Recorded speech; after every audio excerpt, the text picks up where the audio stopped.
Hello दोस्तों, राधे राधे। मैं इसमें तिलक के गीत गा रही हूँ। पसंद पड़े तो लाइक और सब्सक्राइब कीजिएगा, चैनल को सपोर्ट कीजिएगा। कौन जदुइया रउरा डालनी मेरो लाल के, कौन जदुइया रउरा डालनी मेरो लाल के, रउरा करार कैनी फूलों के बरतन, रउरा करार कैनी फूलों के बरतन, कसकूट दे फुसिलवनी मेरो लाल के, कौन जदुइया रउरा डालनी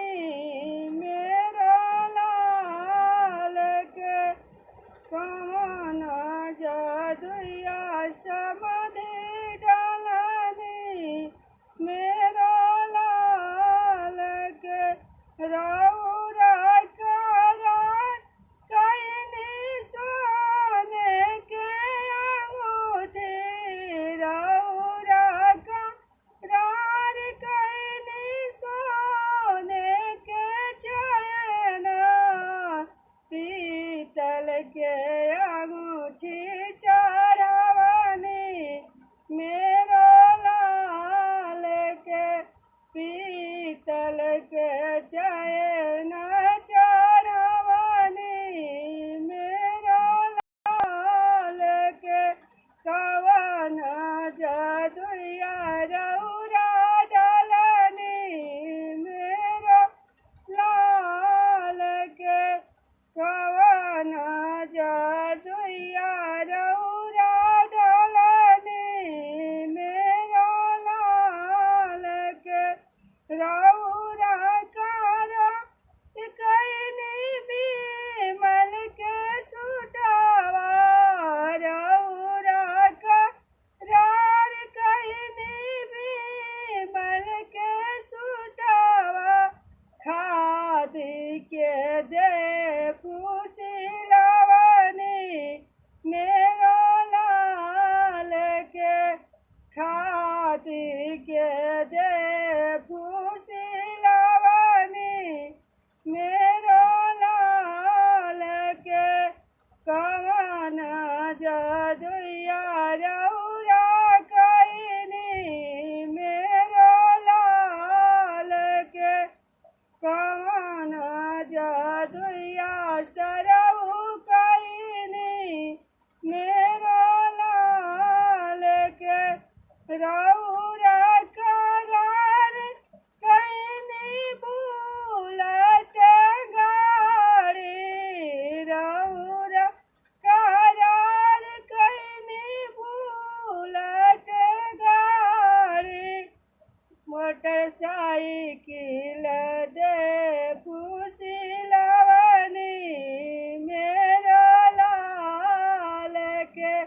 राजदूत दे फुसिलवनी मेरो लाल के, कौन जदुइया सरऊ डालनी मेरो लाल के, कौन जदुइया सरऊ डालनी मेरो लाल के, रउरा करार कैनी सीडी टीवी कूलर, रउरा करार कैनी एसी फ्रिज कूलर,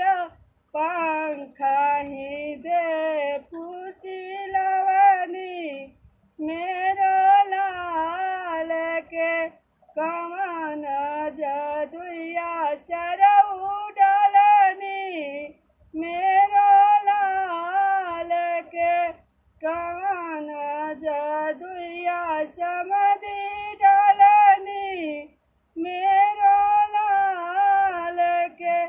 रौरा करार कैनी फूलों के बरतन रौरा करार कैनी फूलों के बरतन कस कूट दे फुसिलवनी मेरो लाल के कमन जदुया रौरा डलनी मेरो लाल के कमन जदुया समधि डलनी मेरो लाल के। यहाँ तक गीत सुनने के लिए धन्यवाद। मेरे चैनल को लाइक और सब्सक्राइब कीजिए। जो नए हो वो सब चैनल को सपोर्ट कीजिए, सब्सक्राइब कीजिए।